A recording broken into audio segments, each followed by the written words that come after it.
दोन-तीन दिवसाआधी या शासनातील एक आमदार व माजी मंत्री बबनराव लोणीकर यांनी शेतकऱ्यांबद्दल, आमच्या भगिनी मातांबद्दल खूप आक्षेपार्ह एक वक्तव्य जाहीर भाषणातून केलेलं आहे। या शासनाला इतकी गुर्मी आलेली आहे, ग्रामीण भाषेत म्हटलं तर इतकं माज आलेलं आहे की आमच्या टॅक्सच्या पैशातून, जनतेच्या पैशातून जनतेच्या हिताचे कामं हे करण्याचं जे सोंग करत आहेत याला हे स्वतःचे पैसे म्हणतात।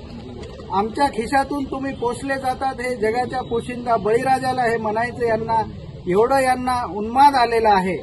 या शासनाचा आम्ही जाहीर निषेध करतो। राष्ट्रवादी काँग्रेस शरदचंद्र पवार पक्षाकडून आम्ही या शासनाचा आणि यांच्या उर्मटपणाचा आम्ही जाहीर निषेध करतो व शेतकरी जनसमुदाय, महिला भगिनी, बहुजन समाज यांच्या वतीने आम्ही अशा या उन्माद पसरवणाऱ्या शासनाच्या विरोधात नेहमी तत्पर राहू व पुसद तालुक्यात आदरणीय श्री शरदभाऊ मैंद यांच्या नेतृत्वाखाली आमचा पक्ष हा बहुजनांसोबत, माता भगिनींसोबत नेहमी उभा राहील अशी मी शाश्वती देतो।